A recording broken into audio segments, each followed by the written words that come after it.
Meus irmãos, graças e paz a todos. Primeiramente, queria dizer que é um prazer, assim como um grande desafio estar aqui para a gente falar do tema da política. Eu vou começar a nossa aula de hoje falando basicamente como é que a gente vai tratar essa disciplina. Hoje, a gente vai fazer uma introdução, fazendo, na verdade, uma passagem geral no tema da política, no Antigo e Novo Testamento. Na aula seguinte, a gente vai falar política na história da igreja. Na outra aula, a terceira aula, no caso, a gente vai falar dos princípios bíblicos para a política. Na quarta aula, a gente vai falar de uma visão reformacional para a política, que essa aula talvez seja uma das mais importantes desse curso, porque é fruto de muita leitura e de reflexão sobre o tema da política. E a última aula a gente vai falar sobre resistência ao Estado, a doutrina da resistência ao Estado, especialmente em Calvino. É um tema bastante importante que às vezes a gente não para pensar sobre. Então a ideia é simples, de uma abordagem geral e panorâmica sobre alguns temas da política, e os irmãos perceberão que a cada tópico em que eu for falando, eu vou tentar extrair algumas aplicações. Então, vai ser de fato um panorama com aplicações e com reflexões práticas. Não tem um intuito, de forma alguma, que a gente concorde com tudo. Os irmãos têm toda a liberdade de discordar, de perguntar, enfim. Mas eu acho que no que é central a gente vai conseguir estabelecer alguns pontos de contato, até porque a gente vai partir das Escrituras para isso, ok? Então vamos começar a nossa aula e depois os irmãos vão poder perguntar e comentar. Então eu peço que você tome nota, das suas perguntas e comentários para o final da minha fala. Começando aqui a política no Antigo Testamento. Bom, temos em Gênesis um momento, digamos assim, do início de Gênesis, em que Deus chama Abraão e depois vai concretizar o seu chamado em Isaac e Jacó para constituir uma nova nação, a nação de Israel, um sistema patriarcal, em que um determinado líder, ele gerencia ou lidera a determinada comunidade, e ali ele exerce um poder de fato de patriarca, como se fosse o homem que lidera, que ordena, que regula, que julga causas no meio daquela comunidade. Então, o início das Escrituras, nós temos essa forma embrionária de se fazer política, digamos assim. E vejo que eu tenho uma concepção de política pensar como sendo a arte de buscar o bem comum de todos. E isso é importante porque, especialmente no tempo que nós vivemos, em geral, o debate se dá sobre isso, o que é o bem comum de todos. E aí, como nós somos cristãos, nós partimos das Escrituras, nós temos alguns elementos que orientam aquilo que é o bem comum para a sociedade e para uma comunidade. E a gente já pode perceber isso em Abraão, em Isaac e Jacó, o cuidado de Deus sobre aquelas comunidades que estão ali sendo constituídas e o plano de Deus para a salvação por meio daquela nação que estava a surgir. E aí passa-se Gênesis com todas suas idas e vindas, de conflitos familiares, e a nação de Israel começa a se constituir, começa a se avolumar.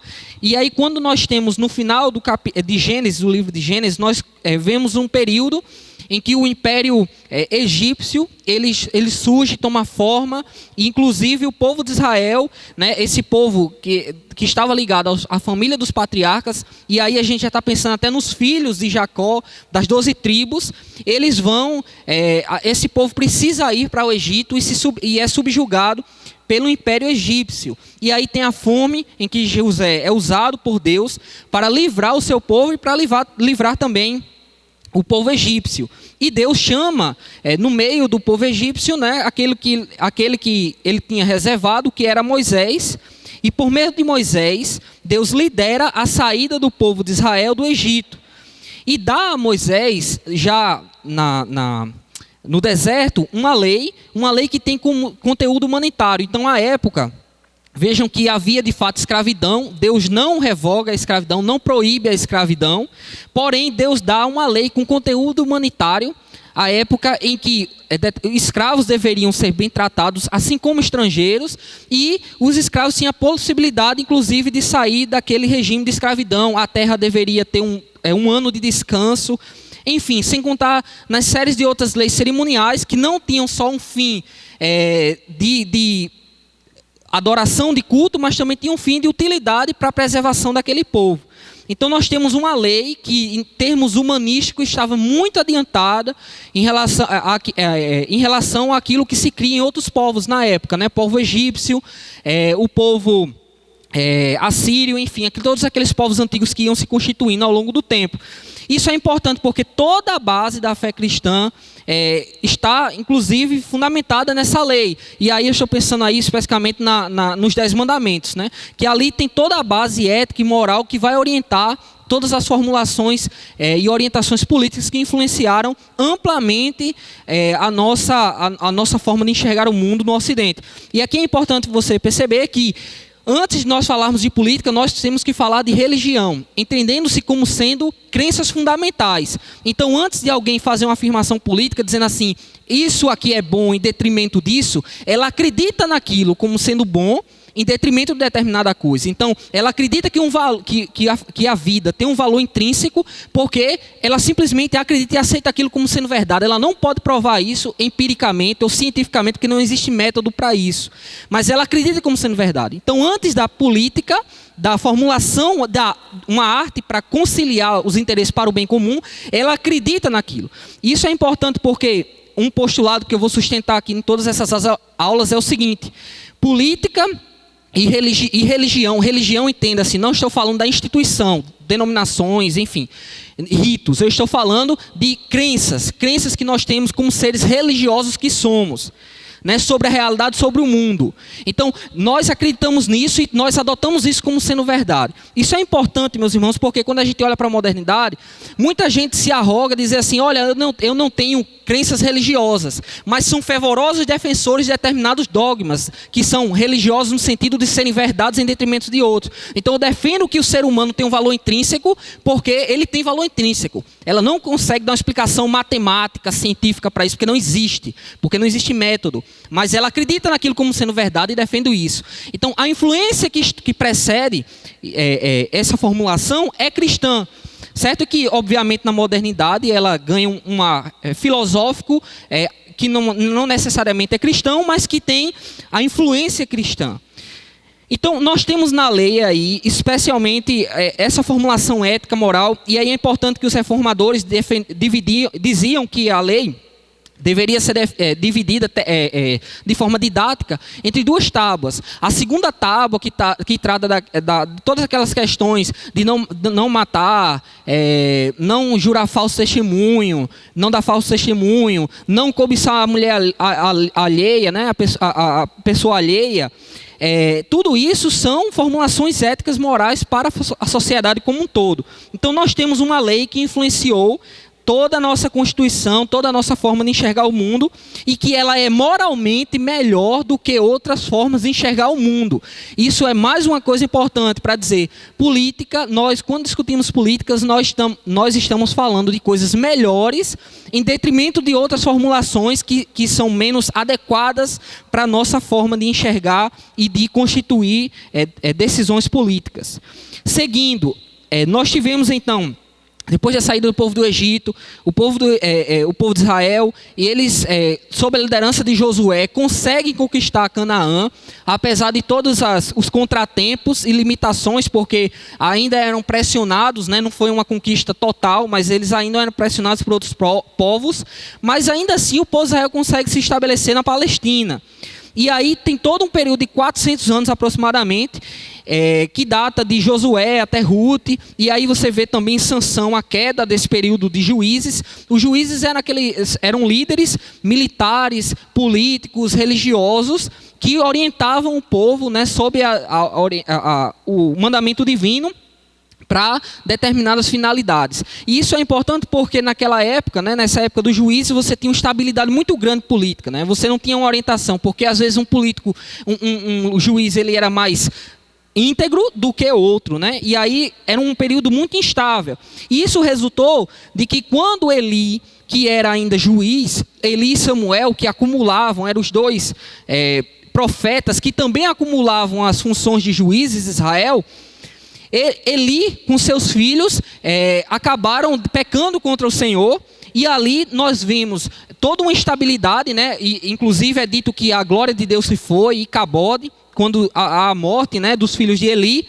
E aí Samuel, ele assume as competências de profeta, sacerdote e juiz, mas o povo, ele pede, ao olhar para as outras nações, pede um rei, né? Pede que seja um regime de reinado, porque em tese teria mais estabilidade. E Deus o concede, apesar de apontar que aquele povo queria aquilo por conta de inveja de outros povos. E também que estava rejeitando um reinado divino. E aí nós temos Saul, Davi e Salomão, em que Saul, ele começa bem, mas depois ele se afasta de Deus, se volta contra Deus em suas decisões políticas e religiosas. Davi foi um homem, apesar dos seus pecados, segundo o coração de Deus, e Salomão foi um homem muito sábio, né, nas suas escolhas políticas, que possibilitou uma certa estabilidade para aquele povo, naquele momento. O que é importante desses três reis, é que houve uma separação das esferas política e profética. Então, Saul, Davi e Salomão, eles assumem uma tarefa de serem reis, de governarem o povo, mas não de profetizarem a vontade do Senhor para aquele povo, o que era diferente daquilo que os juízes também faziam. Então, o que resulta desse período, né, depois que Salomão falece, o seu filho Roboão, ele assume a liderança do povo de Israel. O que acontece é que há uma divisão do reino, porque Roboão, ele endurece a política, né, as decisões políticas sobre o povo, e o povo não aceita aquelas decisões, o povo do norte. E aí tem toda uma divisão, e esse povo nunca mais é reintegrado. O povo do norte é liderado por Jeroboão, vive períodos e anos e séculos de instabilidade política e religiosa, e é conquistado em 723 pela Síria. Já o povo do sul, ele cai diante da Babilônia 100 e poucos anos depois, né? Por conta também dos seus pecados. Ocorre que aqui é importante para perceber que os reis do sul eram mais, digamos assim, voltados para Deus e tinham uma estabilidade de ouvir mais os profetas do que o povo do norte. E aí tem toda aquela coisa, né, que o povo do norte é levado para a Síria, algumas pessoas, né, do povo de Israel ficam no norte e depois se misturam com práticas pagãs e se tornam os samaritanos, que o povo do sul de Israel rejeita, né, como sendo pessoas assim que não cultivaram a fé verdadeira. Então, depois da queda da Babilônia perante a Pérsia, aí eu já estou em 536 a.C., ao retorno do povo de Israel, parte do povo de Israel volta para a Palestina, né? E aí, sob a liderança de Esdras e Neemias, há a reconstrução dos muros de Israel, né? Então, eles lideram esse período juntamente com outros profetas, como Ageu, como Joel, enfim, que profetizam para que aquele povo se arrependa dos seus pecados e reconstrua os muros de Jerusalém e possa edificar a sua fé. E aí começa esse período interbíblico, né? Que é intertestamentário, melhor dizendo, entre Malaquias, o último dos profetas, até a vinda de João Batista, no Novo Testamento. Nesse período, há um forte senso do povo de Israel, nacionalista e religioso, de não permitir mais a construção de postes ídolos. E aqui é importante, nós não temos isso nas Escrituras Sagradas, aí a gente precisa ir para os livros de histórias, para saber que houve rebeliões, como a família de Macabeus, querendo estabelecer um reinado político de Israel, político e religioso, assim como o surgimento de várias seitas, né, nesse momento, no povo de Israel, para a preservação da fé israelita. E é nesse momento também que surgem as sinagogas, como sendo aqueles centros religiosos, até porque ele não tinha possibilidade de manter o templo como de Salomão, né, aquele templo sonhado que tinha sido destruído. Então, nesse momento, eles começam a construir as sinagogas, que se tornam tão importantes para o Novo Testamento na divulgação do Evangelho. Mas o ponto é que, apesar dessa tomada de decisão daquele povo de evitar postes ídolos e afirmar um senso nacionalista israelita muito forte, num período entre os testamentos, era um povo que foi helenizado, né? Então, houve uma influência grega muito forte sobre o povo de Israel, e aquele povo começou a abandonar a sua fé. Isso aqui tem várias aplicações, né, que a gente poderia fazer até para os dias de hoje, né, quando a gente muitas vezes tenta sintetizar ou misturar o cristianismo com outras crenças que não são cristãs, né? Mas, enfim, eu vou tirar nesse momento, né, nesse primeiro tópico, algumas conclusões sobre essa política no Antigo Testamento. A primeira é que a forma de governo não era normativa. Então, não havia nenhum regramento bíblico no Antigo Testamento dizendo que o povo de Deus deveria ter um regime político patriarcal, por exemplo. Então, não tem nada disso, né? Ou deveria necessariamente defender um Estado que tinha um rei, né? Ou coisas do tipo. Então, não há... As formas de governo que surgem no Antigo Testamento, em vários períodos, não são normativas, não são obrigatórias, né? Não nos vinculam a adotá-las nos dias de hoje. Ademais, nós precisamos perceber que no Antigo Testamento, a rebelião do povo de Deus, muitas vezes fez com que Deus punisse aquele povo politicamente. E aqui é um detalhe, meus irmãos, algo que eu vou reafirmar várias vezes: política importa e muito para o povo de Deus. Porque se você não tem um regime político que possibilite uma estabilidade, nas Escrituras inclusive vai falar que vocês orem para que haja estabilidade na política, para que vocês vivam uma vida de piedade. Vá viver num país que você não tem o que comer, que há uma estabilidade política terrível. Você vai mentir, você vai roubar para sobreviver. Então é difícil viver uma vida de piedade num país como esse. Ou um regime opressor como a Coreia do Norte, ou hoje em dia a Venezuela, Cuba e assim sucessivamente. Então, e veja, eu não estou dizendo que esses países, né, que têm esses regimes opressores, e eles têm esses regimes opressores, se impossibilitam, né, dificultam a vida cristã, e que nosso país não dificulta. Nesse sentido, a gente enfrenta outros dilemas e outros problemas, certo? Que a gente vai tratar ao longo das nossas aulas. Outra coisa importante sobre esse período do Antigo Testamento é de que há uma ética comunitária. Aqui eu queria deixar bem claro para vocês que vocês vão ver eu falando a palavra comunitária várias vezes, porque eu penso que uma visão cristã de mundo em relação à política deve ser comunitária. Ela não pode ser liberal, individualista, ela não pode ser socialista, né? ou que a comunidade se torna tudo e que você necessariamente tem que fazer aquela igualdade, né, de bens e de partição de bens e de coisas do tipo. Então eu rejeito, digamos assim, né, eu não adoto essa visão de mundo mais socialista ou uma visão de mundo mais liberal. Liberal no sentido de individualista, com todos os seus problemas. Inclusive porque a gente até passa uma crise profunda de liberalismo no nosso país, no mundo ocidental como um todo hoje em dia. O liberalismo está esticando a ponta com os problemas de política identitária e com vários problemas aí afirmativos que faz com que a gente perca a política para o todo, né, e que alguns grupos acabem ficando se digladiando, né, por briga de poder e questões, né, financeiras para favorecimento e detrimento de outros, né? Mas isso aí, enfim, a gente vai tentar desenvolver em outros momentos. Então, o que é importante é que no Antigo Testamento a gente percebe que o povo de Deus viveu melhor quando ele tinha uma ética comunitária. Isto é, quando eles viviam em comunidade e pensavam no bem da maioria, ou um bem do máximo possível de pessoas, né? De tomar decisões políticas que favorecessem o máximo de pessoas. Por isso que a necessidade de que os indivíduos cooperem, né? Trabalhem juntos para o bem em comum, não somente para o bem pessoal, ou para uma coisa etérea, né, que eventualmente possa trazer uma melhoria, como sendo o Estado com força sobre os indivíduos, e anulando os indivíduos. Então essas visões extremadas eu não vou defender. Eu vou defender essa uma visão mais comunitária, a necessidade de termos um olhar mais comunitário sobre a vida.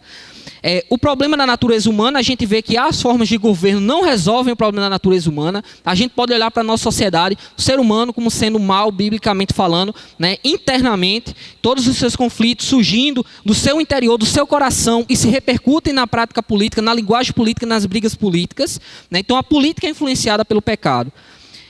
E por fim, nesse momento, eu sustento também que do Antigo Testamento a gente pode perceber que a igreja, né, nós hoje, precisamos ser profetas e críticos. Isso é muito importante. Nenhum cristão, o que os cristãos eram definidos ali em Roma? Porque eles eram perseguidos, eles eram chamados de ateus, porque eles não se dobravam a quem? A César. Então eles eram chamados de ateus, porque eles eram ateus políticos, né? Eles não cediam seu coração a partidos, a políticos ou a projetos de poder. Isso marca um cristão na política. O cristão, ele tem escatologia, ele acredita no final de tudo, ele sabe que essa era vai passar, que seu nome será esquecido, mas que o nome de Cristo é que deve prevalecer, porque é ele que de fato fato deve reger com o seu reino. Veja, a importância do Novo Testamento, aqui eu já vou entrando no Novo Testamento, né? É de que nós temos a preocupação com o reino de Deus. E o que é o reino de Deus? Senão a vontade de Deus estabelecida nos corações, né? Avançando sobre os corações. O seu reino, a sua vontade sendo estabelecida. Essa era a preocupação de Cristo. Obviamente isso tem um impacto político. Por quê? Porque há um elemento político no evangelho e há na política um elemento religioso. Como assim? Na religião, na fé cristã, quando nós afirmamos que Cristo é o único rei, qualquer pessoa, qualquer ideia, qualquer partido, qualquer projeto de poder que se coloque contrário a Cristo, nós o negamos. Nós profetizamos contra. Nós não cedemos o nosso coração. Isso é fundamental, meus irmãos, e talvez seja uma das coisas que mais precisamos hoje, em termos de sermos evangélicos, cristãos, protestantes, é de termos uma igreja crítica, que não ceda seu coração a nenhum político, que ela não coloque sua esperança em nenhum político. Então, enfim, eu vou desenvolver isso em outras aulas, né? Como é que a gente deve abordar essa relação Estado-Igreja. Mas o que é importante no Novo Testamento, quando a gente olha para Cristo, a gente vê um evangelho integral, né, que se preocupava com a espiritualidade e se preocupava com o físico, o material. Por quê? Porque não há, biblicamente, distinção de o espiritual é melhor do que o material. Isso é uma visão platônica, não cristã, não tem nada a ver com o cristianismo isso aí. Então, o cristianismo ele deve ser integral, deve ser comunitário, buscar o bem de todos. Então, o que Jesus fez na sua obra messiânica foi separar as esferas política e institucional religiosa. Então veja, quando Jesus diz assim, dai a César o que é de César, dai a Deus o que é de Deus, o que Jesus estava dizendo é que a instituição religiosa, e aí a gente está pensando no Novo Testamento, na igreja, deve estar separada da esfera do Estado, porque elas são preocupadas com coisas diferentes. Mas Jesus não estava dizendo que a igreja que se preocupa com o aspecto espiritual deve rejeitar o aspecto material ou considerar a política como sendo algo qualquer. De forma alguma, isso é o ensino cristão. E isso, mais uma vez, é uma influência distorcida do cristianismo platônica que tenta, passar o pensamento, né, de que se a gente se preocupar só com o espiritual, o material se resolve e a coisa não tem conexão alguma. Pelo contrário, Jesus faz a distinção entre instituição e igreja. E aí, para resumir isso que eu estou dizendo, o que eu quero dizer é o seguinte, que Estado e igreja devem estar separados. Agora, política e religião não se separam. Esse é o ponto. Não existe neutralidade. Toda vez que alguém diz assim, venha para o debate público, mas deixe sua religião lá de fora, aí você diga assim, deixa a sua também. Então, aí é o detalhe. Por quê? Porque a pessoa vai fazer uma série de afirmações no debate político que ela não pode provar. Ela não pode provar. Não tem um método científico, lógico, dedutivo que você diga assim, olha, isso aqui é melhor do que isso. Você não, você acredita que é melhor. Você acredita que o amor é melhor que o ódio, que a vida vale mais do que a morte. Você acredita que o ser humano deve ser respeitado, o processo deve ser respeitado porque o ser humano tem uma dignidade intrínseca, a base dos direitos humanos é cristã. Então, você acredita nisso, você não pode provar isso, não existe forma, não existe método para provar isso. Então, o que eu estou dizendo é que não existe nesse sentido neutralidade. Nós temos crenças fundamentais que nós adotamos ao longo da vida e nós aceitamos elas como verdade. E nós a defendemos no debate público. Sendo, a decisão deveria ser essa, é melhor preservar o meio ambiente.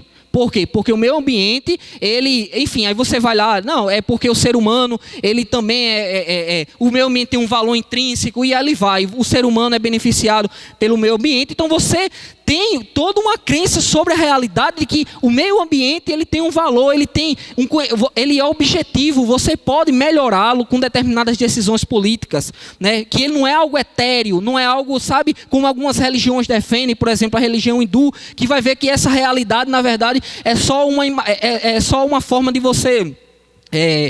imaginar isso aqui não é realidade concreta, né? Você só imagina ou não é platônico, isso aqui é só uma projeção do mundo vindouro, do mundo sensível, né? Um mundo não conhecido, um mundo espiritual.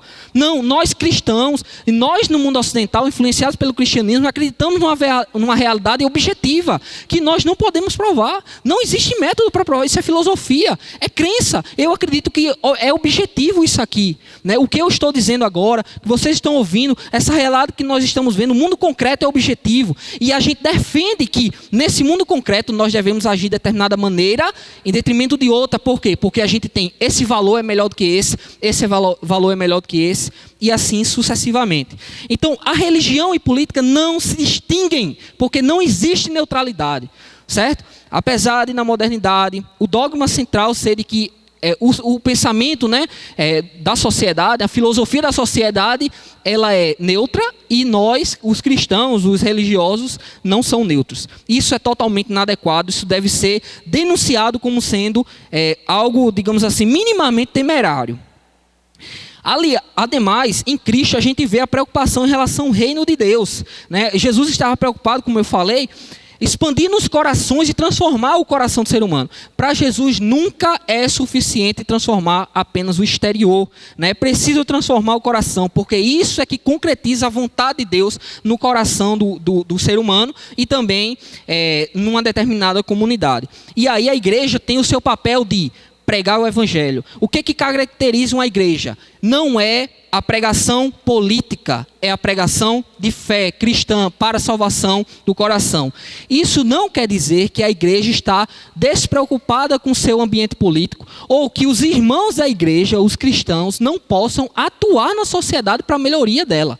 Pelo contrário, o evangelho é a mola propulsora, o exemplo de Cristo é a mola propulsora para que a gente faça o máximo possível para a melhoria da nossa sociedade. Então nós temos ao longo da história da igreja uma série de cristãos motivados por sua fé, que foram para o debate público defender, por exemplo, eu pego o exemplo aqui do William Wilberforce, que foi aquele homem central na defesa do término da escravidão na Inglaterra. Foi ele que lutou, doou a sua vida, a sua saúde, né, para lutar pela causa do término da escravidão, motivado pelo pensamento cristão. Tire toda a religião da motivação do pensamento no Ocidente, das melhorias sociais, aí você perde muito daquilo que de fato aconteceu na nossa sociedade politicamente. É interessante, né? Eu sempre penso assim, que quando eu leio os reformadores, por exemplo, você estuda resistência ao Estado em Calvino, o pessoal fica falando de constitucionalismo, né? A Constituição, mas quem abriu as portas para a Constituição foi Calvino, meu amigo,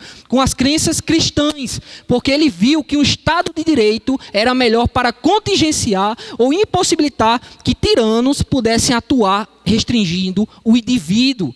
Então, o cristianismo, meus irmãos, ele está na base desses elementos, porque é uma motivação religiosa. Nós entendemos que isso é melhor. É melhor que o tirano, ele não tenha tanta força. Por quê? Porque o homem é mau. O pecado no coração humano, se a gente deixar, ele vem para cima do indivíduo e das comunidades e destrói tudo. Essa não é uma visão boa. Vamos resistir ao Estado. E assim os reformadores desenvolveram sua teologia política, que influenciou o constitucionalismo em todos os desdobramentos modernos. Então, a religião está em tudo nesse sentido, né? Religião nesse sentido de crenças fundamentais. Em Atos dos Apóstolos, nós temos a fundação da igreja, no capítulo 1, a descida do Espírito Santo logo no capítulo 2, e nós temos um modelo temporário no fim do capítulo 2 de Atos, em que a igreja primitiva, juntos, os irmãos tinham tudo em comum. O que acontece é que naquele momento, de forma temporária, vários judeus que criam em Jesus estavam na festa de Pentecostes em Jerusalém. E o que acontece? Quando há a descida do Espírito Santo, 120 pessoas recebem o Espírito Santo naquele momento, e no final do livro eles estão juntos em comum, por um momento, porque muita gente morava longe, e aí precisava de que forma em comum eles pudessem congregar de forma bem estreita, né? Fortalecendo aqueles laços da igreja. E ali Deus começa a abençoar e expandir seu reino por meio de pregações, curas extraordinárias, né? A postura do Estevão, depois a conversão de Saulo para Paulo e assim sucessivamente. Então, o que nós temos ali é um modelo temporário que não é normativo, né? Então, não há que se falar de que houve um comunismo em Atos 2, de forma alguma, até porque não tinha participação do Estado, não tinha nenhum tipo de forma de opressão proletariado. Isso tudo é debate moderno, né? Então, isso aí é um erro primário fazer essa leitura. O que acontece depois, a igreja é perseguida, né? Lá em Atos mesmo a gente já vê perseguição e a igreja continua pregando, e aqui é importante, né? O papel da igreja, reforçando isso aqui, é a pregação do evangelho e a administração dos sacramentos, certo? Esse é o papel primordial, o que caracteriza a igreja, né? Administrar os sacramentos e pregar o evangelho e o amor, né? Expandir o amor de Deus também pelo mundo. E o Estado, ele tem esse papel, o papel também de retribuição, e aí retribuição no sentido positivo e negativo, negativo de punir os infratores da lei, e no sentido positivo de dar, de fortalecer ou ajudar aqueles que têm mais necessidade também. Então, eu não acredito, mais uma vez, não sou um liberal, não acredito que o Estado não possa ajudar os desfavorecidos. Pelo contrário, nós precisamos de que liberdade e oportunidades. Não há que se falar de um Estado que não ajuda aqueles que não têm oportunidade de lutar, né? Agora, porém, o Estado não pode se tornar o pai de pessoas, enfim, a ponto de deixar com que aquelas pessoas se tornem inertes e que elas não tenham o senso de eu sou responsável e devo correr atrás, né? Devo me esforçar, devo produzir, devo trabalhar. Por quê? Porque o trabalho também, biblicamente, tem um valor. Certo? Então aqui eu estou rejeitando o liberalismo, assim como estou rejeitando qualquer tipo de paternalismo estatal, como sendo uma visão adequada da política, né? Seguindo, Paulo, então, ele defende a autonomia religiosa e financeira da igreja. Isso é fundamental, uma coisa que acabou com o testemunho da igreja. Eu estou falando aqui do lado bom, mas também tem histórias terríveis, né, da igreja, várias posturas inadequadas e decisões políticas terríveis. Quando eu lembro, por exemplo, o caso clássico de a igreja apoiar Hitler, né? Boa parte da igreja alemã apoiou Hitler. E aí você tinha um fundamento doutrinário terrível de Lutero, dos dois reinos, de dizer que a igreja cuidava do reino espiritual e o Estado cuidava do reino político. E essas duas coisas não se tocavam. E aí o que aconteceu quando a igreja os cristãos viram Hitler subindo? Apoiaram, muitos apoiaram. Aqueles que rejeitaram, muitos foram mortos, né? Tá aí o exemplo de Bonhoeffer, né? Se você não conheça a história de Bonhoeffer, eu tenho certeza que você será abençoado e tocado pela história daquele irmão que tentou assassinar Hitler, mas que acabou sendo preso e foi morto. Então mostra o quê? O senso cristão de que, apesar do momento mais terrível, quando a igreja, inclusive, toma decisões políticas lamentáveis, entrega o evangelho de bandeja a líderes inacreditavelmente anticristãos, houve cristãos que minoritariamente resistiram e puderam dar a sua vida. A igreja, dizia Bonhoeffer, né, não nos será tomada. Seu nome é confissão. Confesse, confesse, confesse. Dizia Bonhoeffer. Esse é seu lema, né? A igreja confessional. É a igreja que confessa contra Hitler, né? E resiste a Hitler. Apesar de tantos irmãos terem se doado a Hitler. Seguindo, as cartas dos apóstolos, né? Caminhando aqui para terminar, certo? Aguenta um pouquinho aí. Nós vemos Hebreus, Tiago, Pedro e João. Nós vemos uma igreja sacrificial, a defesa de uma igreja sacrificial. Nós vemos a necessidade de uma igreja solidária.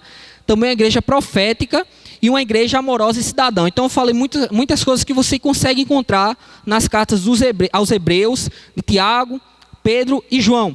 Eu aqui destaco rapidamente Tiago.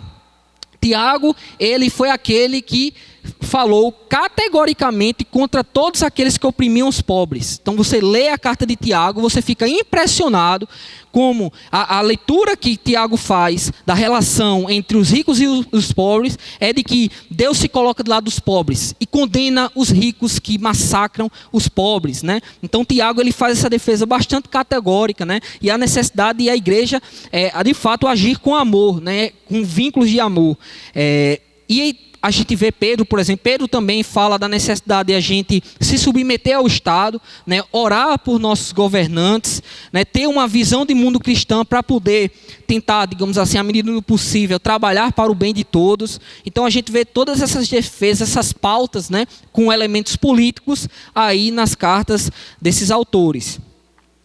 Aqui eu vou fazer uma rápida passagem no que Kuyper falou, né? Abraham Kuyper. Quem foi Abraham Kuyper? Rapidamente. Foi um líder protestante, calvinista, lá da Holanda, que no começo do século XX foi primeiro-ministro da Holanda, né? Então, brilhante, jornalista, escritor, teólogo, filósofo. Então escreveu era um cara espetacular, né? Os inimigos dele reconheciam que era aquele homem que tinha não sei quantas membranas assim para você poder atacar e era difícil derrubá-lo. E aí ele escreveu um livro. Ele fez, na verdade, uma palestra que virou livro recentemente aqui no Brasil, foi traduzido, que é chamado O Problema da Pobreza, né? E aí ele faz uma crítica ao descolamento cristão das demandas sociais e defende a necessidade de a gente coordenar, né, o ministério da palavra, da misericórdia e da fraternidade, né? Vínculos de fato comunitários, estreitamento, né, de laços morais comunitários dos irmãos. E aí ele fala o seguinte: onde pobres e ricos se encontram frente a frente, Deus nunca escolhe seu lugar entre os mais abastados, mas se associa sempre aos pobres. Poderoso é o traço de misericórdia que se encontra entalhado em cada página do Evangelho. Jesus, entre inúmeras vezes, em contato com os que sofrem e com os oprimidos, a multidão desconhece a lei, ele não repele, pelo contrário, atrai a si. Nenhum pavio que ainda fumega, ele apaga. O doente, ele cura. Do toque da pele leprosa, ele não retira a mão. E se a multidão tem fome, mesmo que essa fome ainda não seja a fome do pão da vida, ele lhes entrega o pão que partiu em muitos pedaços e lhe oferece a abundância de um delicioso peixe. Assim, Jesus combina a teoria à vida prática. Então, eu acredito que esse texto é fundamental para uma reflexão prática sobre a vida cristã com engajamento político. Poucos de nós tomaremos decisões políticas, né, que têm importância na sociedade como um todo. O que nos interessa, meus irmãos, aquilo que Deus nos deu, aí também é um importante aspecto da fé cristã, né, a mordomia, é saber onde Deus lhe colocou, as atribuições que Ele colocou e também os limites que Ele lhe deu, né? A gente pode agir abençoando aqueles que estão próximos e não ficar esperando, porque é aquela coisa, né? É mais fácil você querer abençoar uma pessoa lá do outro lado do mundo do que aquele que está mais próximo. Então, na verdade, o que nós precisamos desenvolver, meus irmãos, nesse sentido, é uma visão política que se preocupa com a comunidade, né? E aí a gente saber que nas limitações que nós temos, isso tem um impacto político para poucas pessoas, mas é assim, né? O reino de Deus não é o reino deste mundo, né? Não está aqui para ser, a gente se tornar, sei lá, estabelecer um reinado brasileiro cristão, algo do tipo, né? Mas a gente pode agir de forma cristã, impactando na nossa sociedade, desde baixo para cima, né? E aí, terminando, tirando algumas conclusões finais da parte do Novo Testamento, nesse panorama bem geral, como os irmãos estão vendo. Em primeiro lugar, nós precisamos entender que há necessidade de transformação integral de indivíduos e comunidades. Transformação integral, o que estou pensando aqui é no espiritual e no material, certo? Ou seja, o ser humano deve ser alcançado como um todo, transformado como um todo. Esse deve ser o nosso foco, nosso objetivo, com a graça de Deus. Nós também precisamos ter uma visão comunitária da igreja primitiva, e apenas como um exemplo. Então, é um exemplo e é um exemplo fundamental para a gente. Ele não é normativo, como eu falei, ali não há socialismo, ali não há qualquer tipo de defesa, de obrigação política de a gente ser daquele jeito. Porém, a gente tem que ver na igreja primitiva a liberalidade e esse senso de comunidade, de preocupação entre os irmãos, que fortaleceu aquela igreja e possibilitou que ela fosse uma igreja que de fato fosse assim primorosa, né, para toda a história da cristandade, como sendo um exemplo.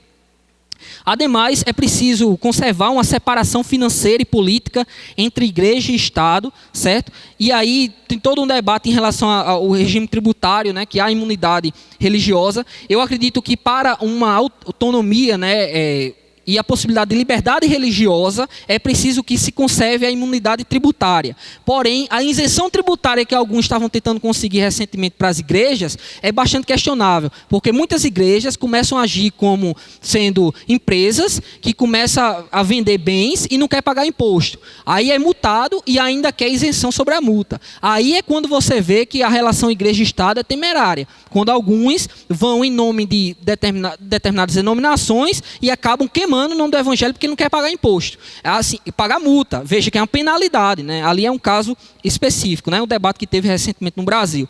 Mas há necessidade de separação, né, financeira e política entre a igreja. Então, boa parte das igrejas não tem condições de forma alguma pagar imposto, né, para o Estado, e aí é necessário de fato que haja essa imunidade tributária, que é diferente do que estava acontecendo nesse debate mais recente sobre as multas a igrejas que estavam sendo regidas como se fossem empresas. Filosofia política cristã, né, nós precisamos preservar na nossa mente a soberania de Deus, a mordomia cristã, sermos antirrevolucionários, né, uma defesa que Kuyper fazia, né, e ele fundou o Partido Cristão Antirrevolucionário na Holanda. Por quê? Porque o revolucionarismo tem um problema muito grave, que é acreditar que a razão possibilita, por si só, um regime político melhor. E isso muitas vezes é inadequado. Pega o exemplo, por exemplo, da Inglaterra, que a tradição não é racionalista, que é diferente da França. Há todo um debate sobre isso, né, de que lá na Inglaterra a preocupação é cética em relação às decisões políticas, que é preciso você conservar aquilo que é bom, em detrimento de grandes transformações racionalistas, que muitas vezes, ao invés de ajudar, acaba destruindo o Estado e as comunidades. Então a gente é antirrevolucionário nesse sentido, e nós precisamos conservar uma postura, meus irmãos, crítica, profética, né, e comunitária na nossa prática cristã. E no último tópico, prometo, último tópico, eu já estou sem voz aqui, por conta da hora. Romanos 13, o que é que Romanos 13 fala? De que o Estado ele foi colocado com o poder da espada. Então Deus, ele ordenou que os governantes, desde Noé, quando teve o dilúvio, Deus disse a Noé, olha, quem derramar o sangue, derrama o sangue dele, né? Então, de fato, lá em Romanos 13, Paulo fala, né, inspirado por Deus, que Deus ordena de fato de que o Estado haja punindo os infratores, né, e também retribuindo os bons, né, aqueles que fazem boas práticas. Isso é um ponto importante. Por quê? Porque nesse sentido nós nos submetemos ao Estado, certo? E nós observamos o Estado como um agente divino. Porém, Romanos 13 nunca pode ser dissociado de Apocalipse 13, que é quando a Bíblia fala que na presente era Satanás age por meio da política, né? Pressionando a igreja e avançando e tentando resistir o seu reino, um avanço do seu reino, usando os instrumentos políticos. Então, não nos enganemos, meus irmãos. A gente se submete ao Estado, mas a gente conserva aquela coisa, sabe, de ser cético em relação a determinadas supostas bondades que o Estado promete fazer. Porque, na verdade, o Estado muitas vezes é agente de Satanás contra o reino de Deus. Então, a gente precisa caminhar, sabe, nisso aí. Por isso que é preciso ser profeta, ser crítico, não aceitar pautas políticas, né, de forma assim, acrítica. E para isso, meu irmão, aprenda uma coisa na prática. Escute gente que pensa diferente. Escute gente da esquerda, escute gente da direita. Escute gente conservadora, escute gente liberal. Escute os diferentes. Não escute só o que você concorda. Isso é o que mais tem acabado com o nosso país e tem tornado, muitas vezes, a igreja e muitos cristãos tão mórbidos em relação a determinados políticos, né, seja a esquerda, seja a direita. Isso é lamentável. Então é isso.